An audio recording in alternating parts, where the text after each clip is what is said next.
Bah, des fois, c'est des choses toutes simples, mais en fait, c'est quand on a justement le support technique pour pouvoir proposer des choses. Mais par exemple, la semaine dernière, il y a un monsieur qui était dans sa chambre, qui s'ennuyait un peu, qui aime pas la télé, qui voulait pas aller dans le jardin. Il adore les films. Et en fait, on s'est dit, bah, on va demander à la famille de ramener des films en fait sur une clé USB. Et comme on a la chance, les télés, en fait, on peut brancher des clés USB dessus. Et du coup, on lui a dit, bah, ramenez. Du coup, la famille a ramené une clé USB avec plein de films dessus. Et du coup, bah, la journée, ils pouvaient regarder ces films. Et ça, c'est des petits trucs tout bêtes. Mais moi, c'est ce qui me plaît le plus en fait. C'est des petits trucs comme ça où on arrive en fait. En fait, moi, c'est ce que je préfère, c'est le moment où on arrive à rejoindre le patient et à savoir, tiens, ça, là, je vais pouvoir agir concrètement sur quelque chose qui va lui faire plaisir. Et parce que c'est pas facile, des fois, ça prend du temps, des fois, on n'y arrive pas. Mais quand on arrive, voilà, à savoir, bah, par exemple, d'un coup, le patient va se dire, ah, mon chien, j'aimerais trop le revoir. Bon, bah, pouf, allez hop, on va en parler en équipe. Est-ce que c'est possible? Est-ce que c'est possible de l'amener dans le jardin? Est-ce que, voilà, comment on peut s'organiser?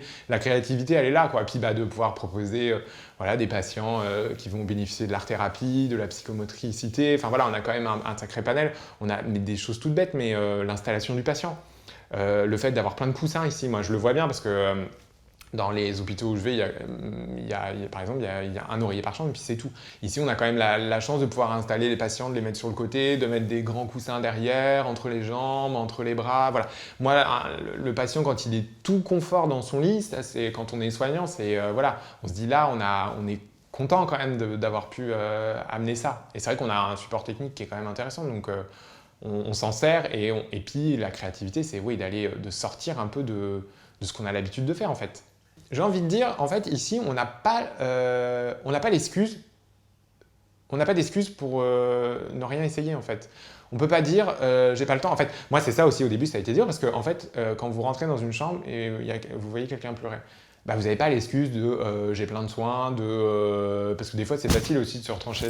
Pardon, de se retrancher derrière en disant bon bah je vais me trouver des excuses, voilà, de pas là vous n'avez pas d'excuses ici. Donc en fait c'est pareil, ça stimule la créativité parce que en fait vous êtes là pour ça, vous avez choisi aussi d'être là pour ça et que bah, vous n'avez pas le choix d'essayer de chercher. Et la communication, voilà, il y a plein de choses. Il y a des patients qui peuvent pas communiquer, bah voilà, on trouve, il y a une orthophoniste, on essaye de trouver des outils, parce qu'on ne peut pas se contenter de ne pas réussir à communiquer. Il faut au moins essayer quelque chose. Et ça, ici, moi, c'est quelque chose qui me plaît parce que voilà, vous n'avez pas vraiment d'excuses pour ne pas essayer. Quoi.